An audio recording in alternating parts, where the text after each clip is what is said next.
Did you know that in Canada, over a 25-year period, almost 900,000 claims were reported on average each year by provincial and territorial worker compensation boards?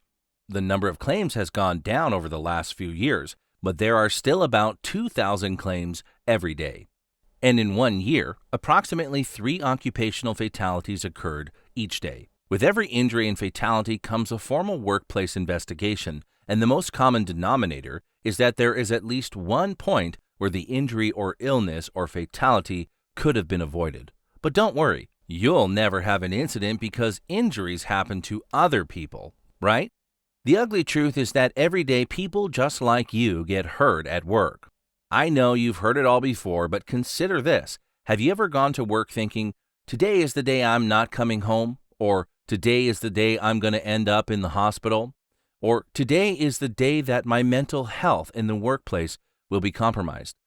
The reality is that not one person who has been injured on the job, physically or psychologically, woke up that morning thinking they were going to lose a leg, an arm, an eye, have their mental health impacted, or lose their life.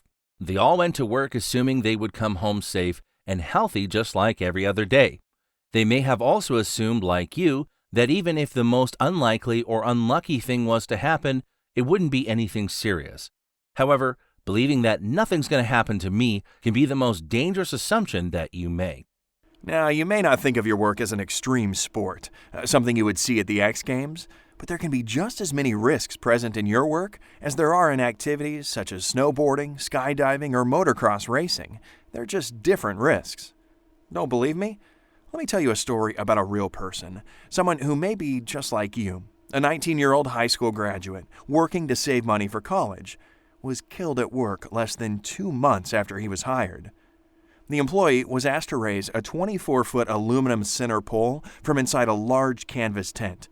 Above the tent, where he couldn't see, was a 14,400-volt power line only 27 feet off the ground. The employee was electrocuted and died instantly. By all accounts, he was an excellent employee and was doing exactly what he was told to do. So how could this have happened? Was it the employee's fault? Was it the employer's fault? Was it a fellow employee's fault? Was it the power company's fault? Or was it no one's fault?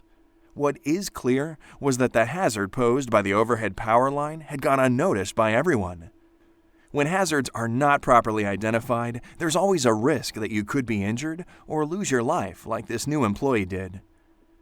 Top professionals in any sport take time to study and understand the associated risks, and then they do what they can to minimize or control those risks.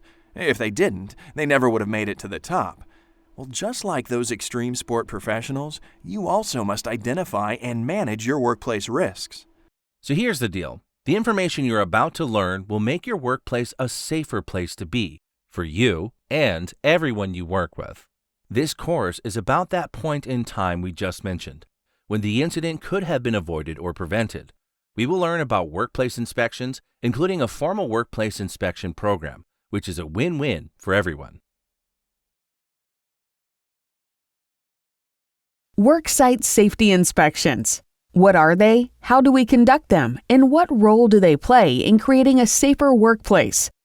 In addition to answering these questions, this course provides the tools and knowledge you need to conduct an efficient workplace inspection. This course is presented in 5 sections. Each section will deal with a distinct part of the inspection process. Section 1 explains what hazards, risks, and safety inspections are. Section 2 outlines the frequency with which inspections should occur and steps for pre-planning an inspection. Section 3 provides a list of hazards and risks to look for and guidelines to follow during an inspection, as well as helpful strategies for completing an inspection report. Section 4 describes corrective actions that can be taken to deal with hazards and risks, as well as techniques for submitting and presenting recommendations following an inspection. And finally, Section 5 discusses follow-up and monitoring activities that must occur after an inspection.